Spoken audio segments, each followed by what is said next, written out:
Hai guys, welcome back to Miracles Channel. Duh, nggak kerasa ya, kurang lebih 3 bulan lagi menuju SBMPTN. Gimana nih persiapan kalian? Gue harap persiapannya udah cukup mateng ya. Ini udah bulan Januari 2021.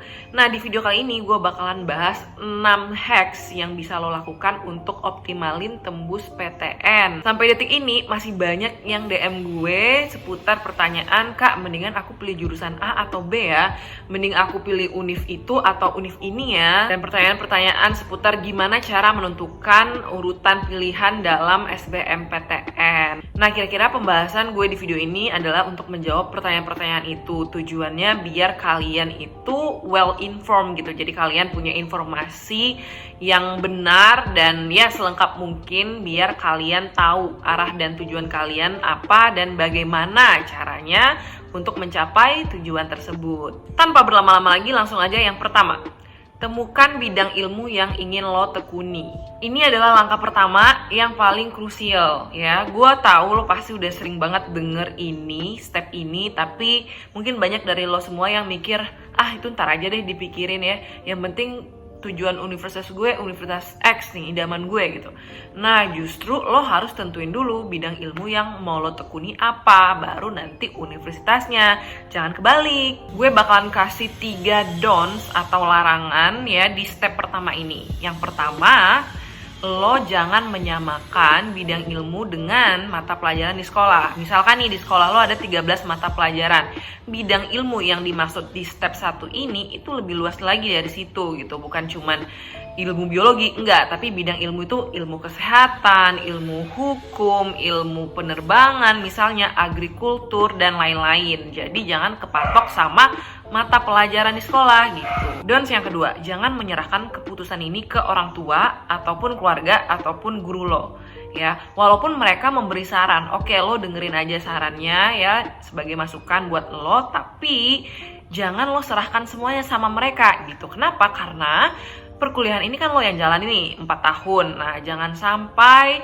nanti udah masuk jurusan yang dipilihkan orang tua lo misalkan, tapi lo nggak enjoy, akhirnya lo jadi terbebani dan amit-amit jadi DO gitu, atau enggak nilai lo anjlok dan sebagainya. Jadi pilihan bidang ilmu ini, keputusan ini lo yang menentukan, bukan teman, bukan keluarga atau bukan orang tua. Dan yang ketiga, jangan memilih bidang ilmu hanya berdasarkan prospek finansialnya.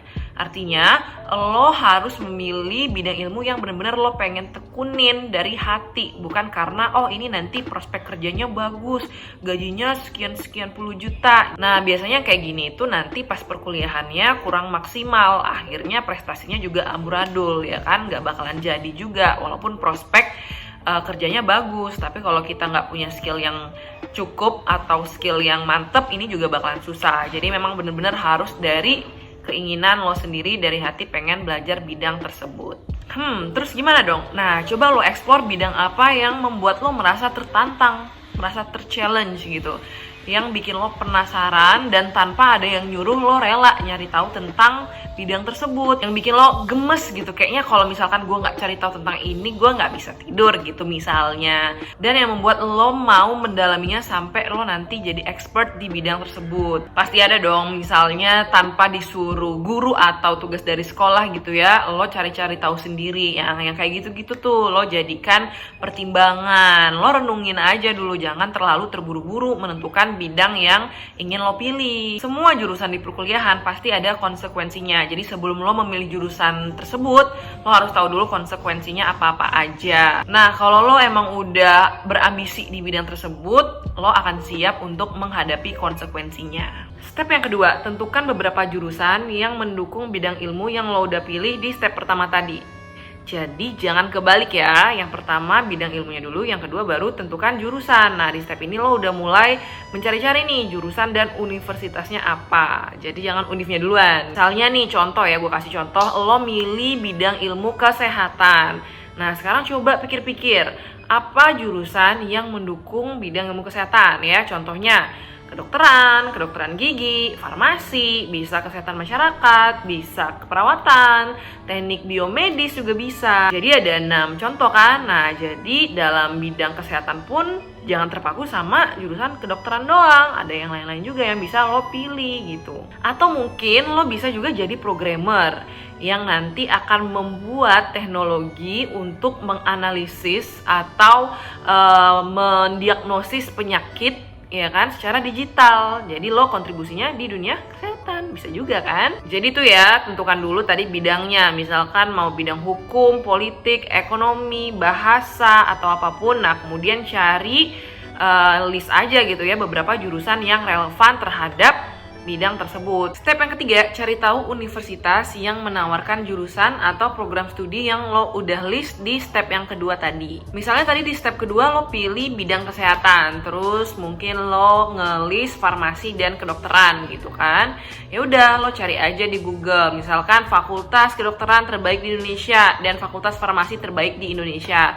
Nanti bakalan ada keluar universitas-universitasnya. Jangan mager baca makanya. Jadi cari informasi sebanyak mungkin, univ mana yang menawarkan prodi atau jurusan yang lo mau tuju. Dan perhatiin juga berita-berita yang terkait dengan prodi tersebut. Misalkan FKUI, lo cari tahu prestasi apa sih yang pernah ditorehkan mahasiswa FKUI gitu. Dan jangan cuma cari berita positif aja, lo juga ya cari juga berita-berita yang negatif. Tadi kan kalau berita positif tuh rasanya kita makin semangat kan buat milih prodi itu.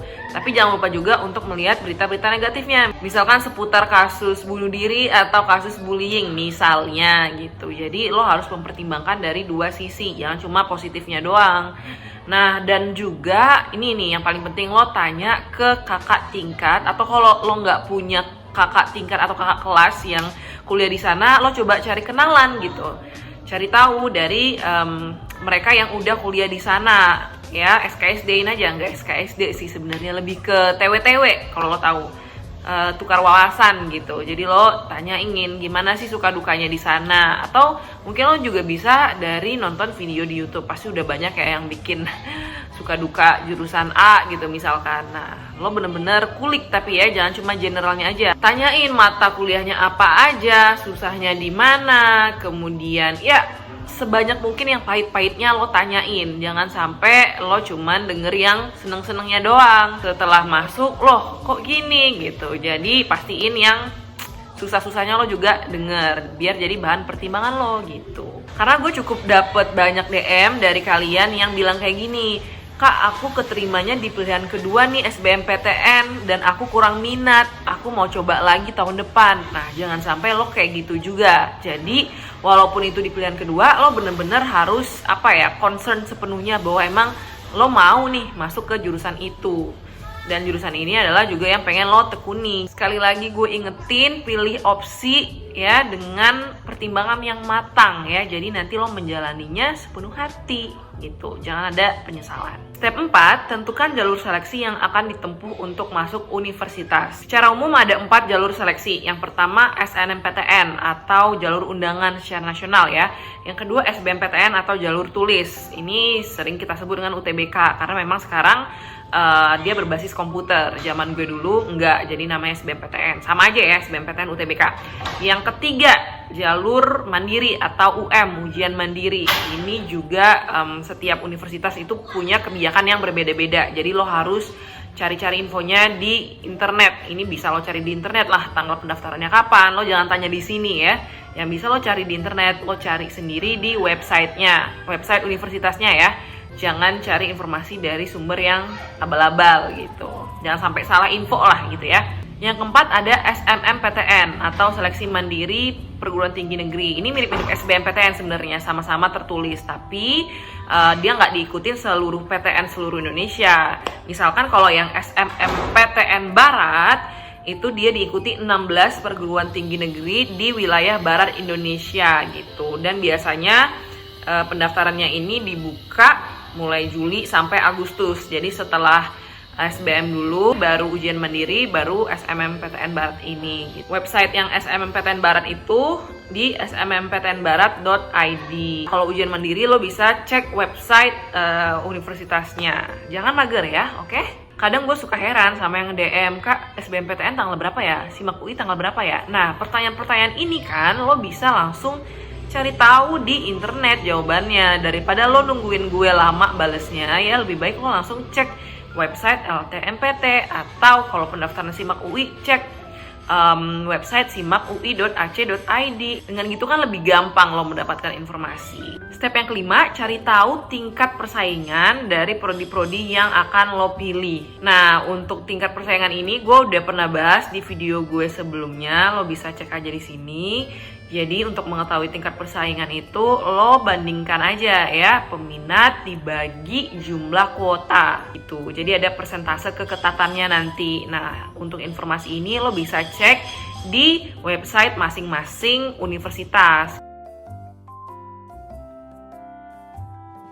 Untuk apa sih kita mencari tahu persentase keketatan? Ya tujuannya untuk memperbesar peluang kita diterima di prodi tersebut. Gue nggak bakalan bahas panjang lebar step 4 di video ini karena gue udah bahas di video sebelumnya. Lo cek aja di situ. Intinya lo hitung ya rasio atau perbandingan antara jumlah peminat per jumlah kuota tersedia. Jadi semakin kecil rasionya atau persentasenya, peluang lo diterima di jurusan itu ya juga semakin kecil. Step 6 alias step yang terakhir, yaitu optimalkan peluang lo diterima di jalur seleksi yang lo ikuti. Setelah lo punya keputusan yang matang, tadi ya kita ulas sedikit dari step yang pertama, menentukan bidang ilmu yang lo mau tekuni. Step 2 dan 3, pilih prodi dan universitas yang ingin lo tuju. Yang ketiga, lo udah tahu seberapa besar tingkat persaingannya di prodi yang udah lo list tadi. Nah, sekarang pertanyaannya bagaimana memaksimalkan lo lulus di SNMPTN, SBMPTN, dan ujian mandiri. Terakhir kabar yang gue dapet dari LTMPT, correct me if I'm wrong ya, katanya kalau siswa lulus di SNMPTN itu nggak bisa lagi daftar di SBMPTN gitu ya, karena tahun gue tuh masih bisa. Nah, jadi tahun ini kalian tuh bener-bener harus mikirin dengan mateng di SNMPTN pilih apa. Oleh karena itu di SNMPTN lo harus udah memilih jurusan dan universitas yang bener-bener lo pengen kesana. Jangan sampai lo nggak puas dan ngulang lagi tahun depan. Karena kan SBMPTN tahun ini lo nggak boleh ikut lagi gitu. Jadi bener-bener pilihlah jurusan dan universitas yang matang nih di SNMPTN. Dan SNMPTN ini penilaiannya berdasarkan nilai rapor, indeks sekolah lo, dan sebenarnya ada variabel-variabel lain yang nggak jelas sih gitu. Jadi nggak ada apa ya, indikator mutlak penentu lo diterima atau enggak di SNMPTN. Paling yang bisa kita lihat adalah tren bagaimana kakak kelas lo, apakah ada yang diterima di universitas atau prodi tujuan lo itu. Kalau ternyata beberapa tahun kebelakang nggak ada yang terima, nah lo udah kebayangkan peluangnya berarti kecil sekali lo bisa diterima. Again, gue bisa bilang SNMPTN ini untung-untungan, walaupun nggak 100% luck ya, karena pasti ada faktor nilai rapor dan sebagainya itu. Cuman ya kita nggak bisa mengontrol secara penuh apakah kita diterima atau enggak gitu. Jadi saran gue, lo langsung siapkan di SBMPTN-nya. Selanjutnya adalah SBMPTN. Di SBMPTN ini lo bisa memilih 2 prodi kan, opsinya ada 2. Nah, lo urutkan berdasarkan tingkat persaingan tadi. Yang pertama, tingkat persaingannya lebih tinggi daripada opsi yang kedua. Tetapi jangan cuma dilihat dari tingkat persaingannya juga, lo harus ngelihat nilai minimal tahun lalunya bagaimana gitu. Jangan sampai pilihan kedua justru passing grade atau nilai minimal tahun lalu yang keterima itu lebih tinggi daripada yang pertama. Ya, jangan sampai lo kayak buang-buang opsi jadinya. Kalau gue tahun 2017 pilihan pertama gue FKG UI, pilihan kedua gue Sistem Informasi UI. Dan gue milih itu berdasarkan gue ngelihat nilai minimal yang diterima di 2 jurusan itu lebih tinggi nilai minimal untuk masuk ke FKG UI daripada Sistem Informasi. Nah, tapi nilai minimal ini bukan passing grade gitu ya. Maksudnya setiap tahun juga berubah-berubah tergantung pada tahun itu nilai terkecil yang diterima tuh berapa gitu. Hati-hati lo di SBMPTN jangan sampai pilih misalkan pilihan pertama FK Unja, pilihan kedua FK UI. Nah, ketika lo nggak lolos di pilihan pertama, otomatis lo nggak bakalan lolos di pilihan kedua. Kenapa? Karena nilai minimalnya dan persaingannya itu lebih tinggi yang di pilihan kedua lo gitu kan.